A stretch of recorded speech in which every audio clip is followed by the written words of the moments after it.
இன்றைக்கி ஒரு சூப்பரான ப்ரோட்டீன் ரிச் பன்னீர் சோயா சங்க்ஸ் கிரேவி பார்க்க போகிறோம். மீல் மேக்கர்னு சொல்கிற சோயா சங்க்ஸை 100 கிராம் எடுத்து அதில் தண்ணி ஊற்றி ஒரு 10 மினிட்ஸ் ஊற வச்சிடலாம். இப்போ கிரேவிக்கு தேவையான மசாலா ரெடி பண்ணிக்கலாம். ஒரு அன்னாச்சிப்பூ, ஒரு பட்டை சேர்த்துக்கிறேன். அதிக மசாலா ஃப்ளேவர் வேணான்னு நினைக்கிறவங்க இதில் பாதி ஆட் பண்ணிக்கோங்க. இதோட பச்சை மிளகாய் சேர்த்துக்கலாம். பொட்டுக்கடலை ஆட் பண்ணிக்கலாம். இதோட 4 முந்திரி ஆட் பண்ணிக்கிறேன். இதோட நறுக்குன ஒரு பெரிய தக்காளி ஆட் பண்ணிக்கிறேன்.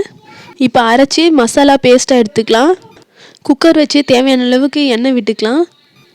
கடுகு நல்லா வெடிச்சிருச்சு. இப்போ கடுகு பொரிஞ்சதுக்கு அப்புறமா கறிவேப்பிலை சேர்த்துக்கலாம்.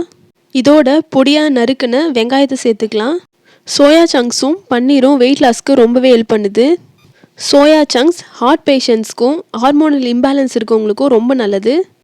இஞ்சி பூண்டு பேஸ்ட் ஆட் பண்ணி நல்லா வதக்கிக்கலாம். பன்னீர் கேன்சர் வராமல் தடுக்குது. பிரெயின் ஃபங்க்ஷன்ஸ்க்கு ரொம்ப நல்லது. ஏஜ் இங்கே டிலே பண்ணுது. எலும்புகளெல்லாம் ஸ்ட்ரென்தன் பண்ணுது. வாரத்தில் ஒரு நாளாவது இந்த கிரேவியை சாப்பிட ட்ரை பண்ணுங்கள். ஒரு பெரிய தக்காளியை வெட்டி சேர்த்துக்கிறேன். இதோட தேவையான அளவுக்கு உப்பு ஆட் பண்ணிக்கலாம். தக்காளியை நல்லா வதக்கி எடுத்துக்கலாம். நல்லா வதங்கினதுக்கப்புறமா நம்ம அரைச்சி வச்சுருக்க மசாலா பேஸ்ட்டையும் ஆட் பண்ணிக்கலாம். அடுப்பை சிம்மில் வச்சுக்கோங்க.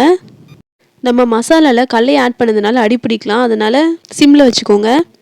இப்போ ஊற வச்சுருக்க சோயா சங்க்ஸை தண்ணியோடு ஆட் பண்ணிக்கலாம். கலருக்கு காஷ்மீரி மிளகாய் தூள் ஆட் பண்ணிக்கிறேன். இதை ஆட் பண்ணதுமே குழம்போட கலரே மாறிடும், சூப்பராக இருக்கும். சோயா சங்க்ஸை நல்லா வேக வச்சு எடுத்துக்கலாம். குக்கரை க்ளோஸ் பண்ணி 3 விசில் வச்சுக்கலாம். சங்க்ஸ் இப்போ நல்லா வெந்துருச்சு. இப்போ அடுப்பை ஆன் பண்ணி சிம்மில் வச்சுட்டு அதோட பன்னீரையும் ஆட் பண்ணி கொஞ்சம் நேரம் வேக வைக்கலாம். பன்னீரை கரண்டிலே தொட்டு பாருங்கள். ஹார்டாக இருந்த பன்னீர்லாம் சாஃப்டாக மாறியிருக்கும். அந்த டைமில் காய வச்ச வெந்தய இலையை ஆட் பண்ணிக்கலாம். சப்பாத்திக்கு திக்கான டெக்ஸ்சர் வந்ததும் நம்ம அடுப்பை ஆஃப் பண்ணிடலாம். சூப்பரான ப்ரோட்டீன் ரிச் கிரேவி ரெடி.